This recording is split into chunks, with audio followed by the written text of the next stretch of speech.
दोस्तों, आज मैं आपको मुंशी प्रेमचंद की एक कहानी सुनाऊंगी जिसका शीर्षक है नमक का दरोगा। जब नमक का नया विभाग बना और ईश्वर प्रदत्त वस्तु के व्यवहार करने का निषेध हो गया तो लोग चोरी छिपे इसका व्यापार करने लगे। अनेक प्रकार के छल प्रपंचों का सूत्रपात हुआ। कोई घूस से काम निकालता था, कोई चालाकी से। अधिकारियों के पौ बारह थे। पटवारीगिरी का सब सम्मानित पद छोड़ छाड़ कर लोग इस विभाग में बरकंदाजी करते थे। इसके दरोगा पद के लिए तो वकीलों का भी जी ललचता था। यह वह समय था जब अंग्रेजी शिक्षा और ईसाई मत को लोग एक ही वस्तु समझते थे। फारसी का प्राबल्य था। प्रेम की कथाएं और श्रृंगार रस के काव्य पढ़कर फरसीदा लोग ऊंचे पदों पर नियुक्त हो जाया करते थे। मुंशी बंसीधर भी जुलेखा की वीरा कथा समाप्त करके सीरी और फरहाद के प्रेम वृतांत को नल और नील की लड़ाई और अमेरिका के आविष्कार से अधिक महत्व की बातें समझते हुए रोजगार की खोज में निकले। उनके पिता एक अनुभवी पुरुष थे।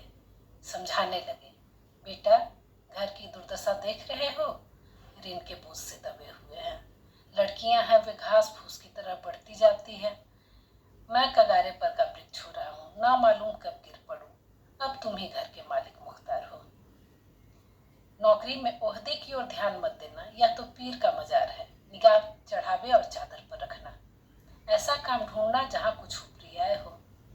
मासिक वेतन तो पूर्णमासी का चांद है जो एक दिन दिखाई देता है और घटते घटते लुप्त हो जाता है। ऊपरी आय बहता हुआ स्रोत है जिससे सदैव प्यास बुझती है। वेतन मनुष्य देता है, इसी से इसमें वृद्धि नहीं होती। ऊपरी आमदनी ईश्वर देता है, इसी से उसकी बरकत होती है। तुम स्वयं विद्यमान हो, तुम्हें क्या समझाऊं। इस विषय में विवेक की बड़ी आवश्यकता है। मनुष्य को देखो, उसकी आवश्यकता को देखो और अवसर को देखो। उसके उपरांत जो उचित हो समझो और करो। गरज वाले आदमी के साथ कठोरता करने में लाभ ही लाभ है, लेकिन बेगरज को दांव पर पाना जरा कठिन है। इन बातों को निगाह में बांध लो, यह मेरी जन्म भर की कमाई है। इस उपदेश के बाद पिताजी ने आशीर्वाद दिया। बंसीधर आज्ञाकारी पुत्र थे। वे बातें ध्यान से सुनी और तब घर से चल पड़े। इस विस्तृत संसार में उनके लिए धैर्य अपना मित्र, बुद्धि अपनी पथ प्रदर्शक और आत्मलंबन ही उनका सहायक था। लेकिन अच्छे शगुन से चले थे। जाते ही जाते नमक के विभाग में दरोगा पद पर प्रतिष्ठित हो गए। वेतन अच्छा, ऊपरी आय का तो ठिकाना ही न था। वृद्ध मुंशी जी को सुख संवाद मिला तो भूले न समाये। महाजन कुछ नरम पड़े, तलवार की आशा लता लहलहाई, लेकिन पड़ोसियों के हृदय में सूर उठने लगे। जाड़े के दिन थे और रात का समय। नमक के सिपाही और चौकीदार नशे में मस्त थे। मुंशी बंसीधर को यहाँ आए हुए अभी 6 महीने से अधिक न हुए थे, लेकिन इस थोड़े से समय में ही उन्होंने अपनी कार्य कुशलता और उत्तम आचार से अफसरों को मोहित कर लिया था। अफसर लोग उन पर बहुत विश्वास करने लगे। नमक के दफ्तर से 1 मील पूर्व की ओर जमुना बहती थी। उस पर नावों का एक पुल बना हुआ था। दरोगा जी किवाड़ बंद किए मीठी नींद में सो रहे थे। अचानक आँख खुली तो नदी की प्रवाह की जगह गाड़ियों की गड़गड़ाहट तथा मलाहों के कोलाहल सुनाई दिया। वे उठ बैठे। इतनी रात गए, ये गाड़ियों का शोर कैसा। इतनी रात गए गाड़ी नदी के पार क्यों जाती है। अवश्य कुछ न कुछ गोलमाल है। तर्क ने भ्रम को पुष्ट किया। वर्दी पहनी, तमंचा जेब में रखा और बात ही बात में घोड़ा बढ़ाए हुए पुल पर आ पहुंचे। गाड़ियों की एक लंबी कतार पुल के पार जाती दिखी। डांट कर पूछा, किसकी गाड़ियां हैं। थोड़ी देर सन्नाटा रहा। आदमियों में कुछ कानाफूसी हुई। तब आगे वाले ने कहा, पंडित आलोपी दीन की। कौन पंडित आलोपी दीन। दातागंज के। मुंशी बंसीधर चौके। पंडित आलोपी दीन इस इलाके के सबसे प्रतिष्ठित जमींदार थे। लाखों रुपये का लेन देन करते थे। छोटे बड़े ऐसे कौन थे जो उनके ऋणी ना हो। व्यापार भी बड़ा लंबा चौड़ा था। बड़े चलते पुर्जे आदमी थे। अंग्रेज अफसर उनके इलाके में शिकार खेलने आते और मेहमान होते। 12 मास सदा व्रत चलता था। मुंशी जी ने पूछा, गाड़ियां कहाँ जाएगी। उत्तर मिला, कानपुर। लेकिन इस बस पर इसमें क्या है। सन्नाटा छा गया। दरोगा साहब का संदेह और भी बढ़ा। कुछ देर तक उत्तर की बाट देखते रहे और जोर से बोले, क्या तुम सब गूंगे हो गए हो। हम पूछते हैं इसमें क्या लदा है। जब इस बार भी कोई उत्तर न मिला तो उन्होंने घोड़े को एक गाड़ी में सटाकर बोड़े को टटोला। भ्रम दूर हो गया, यह नमक के ढेले थे। पंडित आलोपी दिन अपने सजीले रथ पर सवार कुछ सोते कुछ जागते चले आते थे। अचानक कई गाड़ी वालों ने घबराए हुए आकर उन्हें जगाया। बोले, महाराज, दरोगा ने गाड़ियां रोक दी है और घाट पर खड़े आपको बुलाते हैं। पंडित आलोपी दिन का लक्ष्मी पर अखंड विश्वास था। वह कहा करते थे, संसार का तो कहना ही क्या, स्वर्ग में भी लक्ष्मी का ही राज्य है। उनका यह कहना यथार्थी था। न्याय और नीति सब लक्ष्मी के ही खिलौने हैं। इन्हें वह जैसा चाहती है नचाती है। लेटे ही लेटे गर्व से बोले, चलो हम आते हैं। यह कहकर पंडित जी ने बड़ी निश्चिंतता से पान के बीड़े लगाकर खाए। फिर लिहाफ ओढ़े हुए दरोगा के पास आकर बोले, बाबूजी आशीर्वाद, कहिए हमसे ऐसा कौन सा अपराध हुआ है कि गाड़ियां रोक दी गई हैं? हम ब्राह्मणों पर तो आपकी कृपा दृष्टि रहनी चाहिए। बंसीधर रुखाई से बोले, सरकारी हुक्म। पंडित आलोपी दिन ने हंसकर कहा, हम सरकारी हुक्म को नहीं जानते और न सरकार को। हमारे सरकार तो आप ही हैं। हमारा और आपका तो घर का मामला है। हम कभी आपसे बाहर हो सकते हैं? आपने व्यर्थ का कष्ट उठाया। यह हो ही नहीं सकता कि इधर से जाए और घाट के देवता को भेंट न चढ़ाए। मैं तो आपकी सेवा में स्वयं ही आ रहा था। बंसीधर पर ऐश्वर्य मोहिनी की बंसी का कुछ प्रभाव न पड़ा। ईमानदारी की नई उमंग थी। कड़क कर बोले, हम उन नमक हरामों में नहीं हैं जो कौड़ियों पर अपना ईमान बेचते फिरते हैं। आप इस समय हिरासत में हैं। आपको कायदे के अनुसार चालान होगा। बस मुझे अधिक बातों की फुर्सत नहीं। जमादार बदलू सिंह, तुम इन्हें हिरासत में ले चलो, मैं तुम्हें हुक्म देता हूँ। पंडित आलोपी दिन स्तंभित हो गए। गाड़ी वालों में हलचल मच गई। पंडित जी के जीवन में कदाचित यह पहला ही अवसर था कि पंडित जी को ऐसी कठोर बातें सुननी पड़ी। बदलू सिंह आगे बढ़ा, किंतु रोग के मारे यह साहस न हुआ कि उनका हाथ पकड़ सके। पंडित जी ने धर्म को धन का ऐसा निरादर करते कभी न देखा था। विचार किया कि यह अभ्युदंड लड़का है, माया मोह के जाल में नहीं पड़ा, अल्हड़ है, झिझकता है बहुत। दीन भाव से बोले, बाबू साहब ऐसा न कीजिए, हम मिट जाएंगे, इज्जत धूल में मिल जाएगी। हमारा अपमान करने से आपको क्या मिलेगा? हम किसी तरह आपसे बाहर थोड़े ही हैं। बंसीधर ने कठोर स्वर में कहा, हम ऐसी बातें नहीं सुनना चाहते। आलोपी दिन ने जिस सहारे को चट्टान समझ रखा था वह पैरों के नीचे से खिसकता हुआ मालूम हुआ। स्वाभिमान और धन ऐश्वर्य की कड़ी चोट लगी, किंतु अभी तक धन्य की सांख्यिकी शक्ति का पूरा भरोसा था। अपने मुख्तार से बोले, लाला जी, 1000 नोट बाबू साहब को भेंट करो।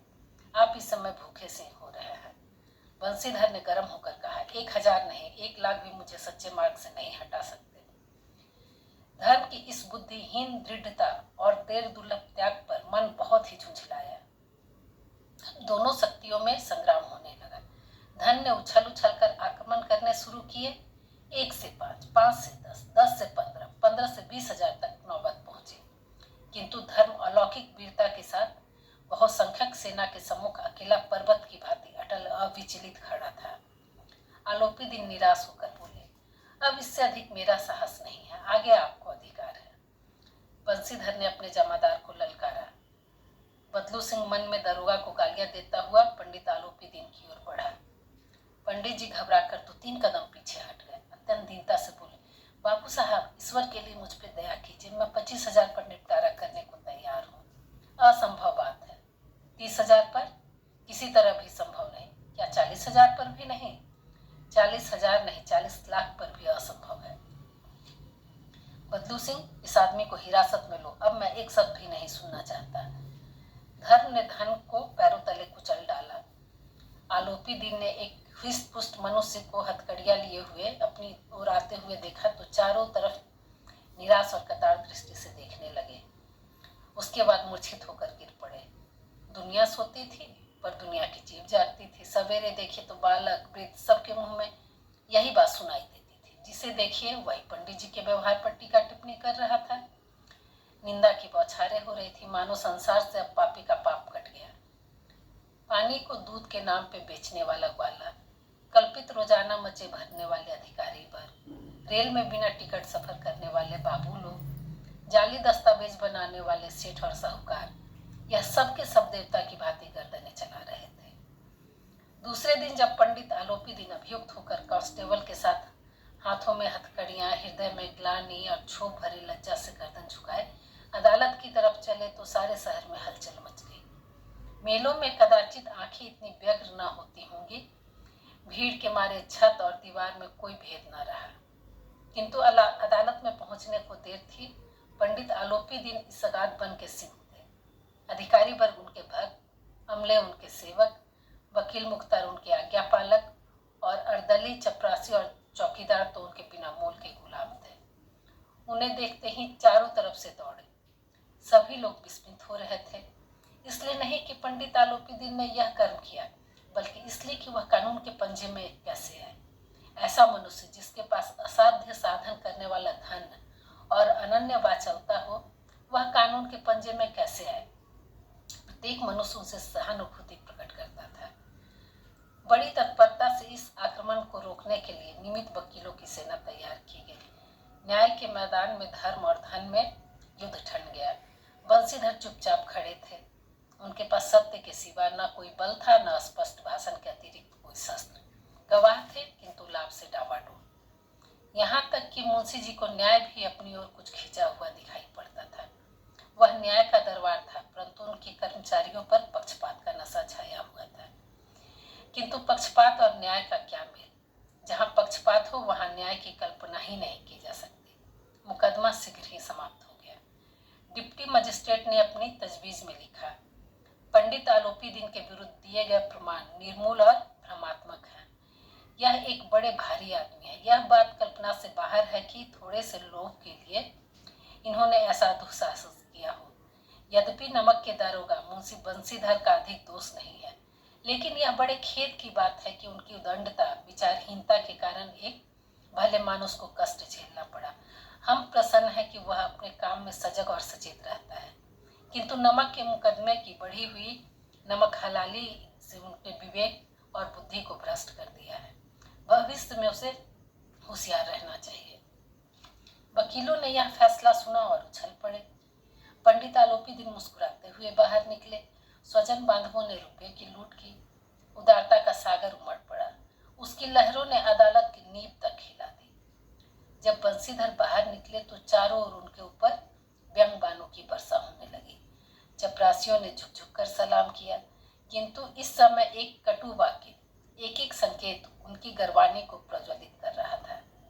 कदाचित इस मुकदमे में सफल होकर वह इस तरह करते हुए न चलते। आज उन्हें संसार का एक खेदजनक विचित्र अनुभव हुआ। न्याय और विद्वता, लंबी चौड़ी उपाधियां, बड़ी बड़ी दाढ़ियां, ढीले चोंगे भी सच्चे आदर के पात्र नहीं हैं। बंसीधर ने धन से बैर मोल लिया था। उसका मूल्य चुकाना अनिवार्य था। कठिनता से एक सप्ताह बीता होगा कि मुअत्तली का परवाना आ पहुंचा।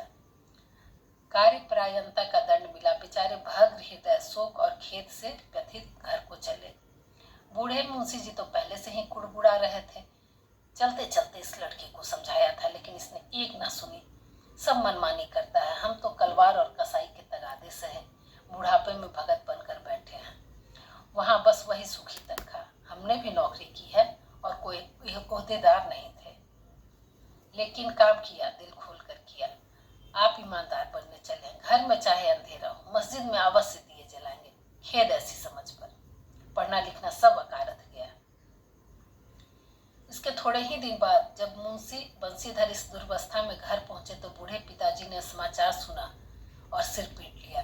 बोले, जी चाहता है कि तुम्हारा और अपना सिर फोड़ लूं। बहुत देर तक पछता पछता कर हाथ मलते रहे। क्रोध में कुछ कठोर बातें भी कही। यदि बंसीधर वहां से टल न जाता तो अवश्य ही यह क्रोध विकट रूप धारण करता। वृद्ध माता को भी दुख हुआ। जगन्नाथ और रामेश्वरम यात्रा की कामनाएं मिट्टी में मिल गई। पत्नी ने कई दिनों तक सीधे मुंह बात नहीं की। इसी प्रकार एक सप्ताह बीत गया। संध्या का समय था। बूढ़े मुंशी जी बैठे बैठे राम नाम की माला जप रहे थे। इसी समय उनके द्वार पर सजा हुआ रथ आकर रुका। हरे और गुलाबी पर्दे, पछैये बैलों की जोड़ी, उनके गर्दन में नीले धागे, सींग पीतल से जड़े हुए, कई नौकर लाठियां कंधों पर रखे साथ थे। मुंशी जी अगवानी को दौड़े तो देखा कि पंडित आलोपी दिन है। झुककर दंडवत की और लल्लू चप्पू की बातें करने लगे। हमारा भाग्य उदय हुआ जो आपके चरण इस द्वार पे आए। आप हमारे पूज्य देवता हैं। आपको कौन सा मुंह दिखावे। मुंह में तो कालिख लगी हुई है, किंतु क्या करे। लड़का अभागा का पूत है, नहीं तो आपसे क्या मुंह छिपाना पड़ता है? निसंतान रखे ईश्वर, लेकिन ऐसी संतान ना दे। आलोपी दीन ने कहा, नहीं भाई साहब, ऐसा ना कहिए। मुंशी जी ने चकित होकर कहा, और ऐसी संतान को क्या कहूँ? आलोपी दीन ने वात्सल्यपूर्ण स्वर में कहा, कुल तिलक और पुरखों की कीर्ति उज्जवल करने वाले संसार में ऐसे कितने धर्मपरायण पुरुष हैं जो धर्म पर अपना सब कुछ अर्पण कर सके? पंडित आलोपी दीन ने बंसीधर से कहा, दरोगा जी, इसे खुशामद ना समझिए। खुशामद करने के लिए मुझे इतना कष्ट उठाने की जरूरत ही ना थी। उस रात को आपने अपने अधिकार बल से अपनी हिरासत में लिया था, किंतु आज मैं स्वेच्छा से आपकी हिरासत में आया हूँ। मैंने हजारों रईस और अमीर देखे, हजारों उच्च पदाधिकारियों से काम पड़ा, किंतु परास्त किया तो आपने। मैंने सबको अपना धन का गुलाम बना लिया। मुझे आज्ञा दीजिए कि आपसे कुछ विनय करूं। बंसीधर ने आलोपी दीन को आते देखा तो उठकर सत्कार किया, किंतु स्वाभिमान सहित। समझ गए कि यह महाशय मुझे लज्जित करने और जलाने आया है। क्षमा प्रार्थना की चेष्टा नहीं की, वरन उन्हें अपने पिता की यह ठकुर सुहाती की बात असह्य सी प्रतीत हुई। पर पंडित जी की बातें सुनी तो मन से मैल मिट गए। पंडित जी की और उड़ती हुई दृष्टि से देखा, सद्भाव झलक रहा था। गर्ग ने अब लज्जा के सामने सिर झुका दिया, शर्माते हुए बोले, यह आपकी उदारता है जो आप ऐसा कहते हैं। मुझसे जो कुछ अभिनय हुआ है उसे क्षमा कीजिए। मैं धर्म की बेड़ी में जकड़ा हुआ था, नहीं तो वैसे मैं आपका दास हूँ। जो आज्ञा होगी वह मेरे सिर माथे पर। आलोपी दीन ने विनीत भाव से कहा, नदी तट पर आपने मेरी प्रार्थना स्वीकार न की थी, किंतु आज स्वीकार करनी पड़ेगी। बंसीधर बोले, मैं किस योग हूँ, किंतु जो सेवा मुझसे हो सकती उसमें त्रुटि ना होगी। आलोपी दीन ने एक स्टंप लगा हुआ पत्र निकाला और बंसीधर के सामने रखकर बोले, इस पद को स्वीकार कीजिए और अपने हस्ताक्षर कर दीजिए। मैं ब्राह्मण हूँ, जब तक यह सवाल पूरा न कीजिएगा द्वार से न हटूंगा। मुंशी बंसीधर ने उस कागज को पढ़ा तो कृतज्ञता से आंखों में आंसू भर आए। पंडित आलोपी दीन ने उनको अपनी सारी जायदाद का स्थायी मैनेजर नियुक्त किया था। 6,000 वार्षिक वेतन के अतिरिक्त रोजाना खर्च अलग, सवारी के लिए घोड़ा, रहने के लिए बंगला, नौकर चाकर सब मुफ्त। कंपित स्वर में बोले, पंडित जी, मुझ में इतनी सामर्थ्य नहीं है कि आपकी उदारता की प्रशंसा कर सकूं, किंतु ऐसे उच्च पद की योग नहीं हूं। आलोपी दीन हंसकर बोले, मुझे इस समय एक अयोग्य मनुष्य की ही जरूरत है। बंसीधर ने गंभीर भाव से कहा, यूं मैं आपका दास हूँ। आप जैसे कीर्तिवान सज्जन पुरुष की सेवा करना मेरे लिए सौभाग्य की बात है, किंतु मुझ में न विद्या है, न बुद्धि, न वह स्वभाव जो इन त्रुटियों की पूर्ति कर देता है। ऐसे महान कार्य के लिए एक बड़े मर्मज्ञ अनुभवी मनुष्य की जरूरत है। आलोपी दीन ने कलमदान से कलम निकाली और उसे बंसीधर के हाथ में देकर बोले, न मुझे विद्वता की चाह है, न अनुभव की, न मर्मज्ञता की, न कार्यकुशलता की। इन गुणों के महत्व को खूब पा चुका हूँ। अब सौभाग्य और सुअवसर ने मुझे वो मोती दे दिया जिसके सामने योग्यता और विद्वता की चमक फीकी पड़ जाती है। यह कलम लीजिए, अधिक सोच विचार न कीजिए, दस्तखत कर दीजिए। परमात्मा से यही प्रार्थना है कि वह आपको सदैव वही नदी किनारे वाला बेमुरवत, उदंड, कठोर परंतु धर्मनिष्ठ दरोगा बनाए रखे। बंसीधर की आंखें टपटपाई, हृदय के संकुचित पात्र में इतना एहसान न समा सका। एक बार फिर पंडित जी की ओर भक्ति और सदा की दृष्टि से देखा और कांपते हुए हाथ से मैनेजरी के कागज पर हस्ताक्षर कर दिए। आलोपी दीन ने प्रफुल्लित होकर उन्हें गले से लगा लिया। दोस्तों, इसीलिए कहते हैं हमेशा सच्चे मार्ग पे चले, यही सभी के लिए सही होता है।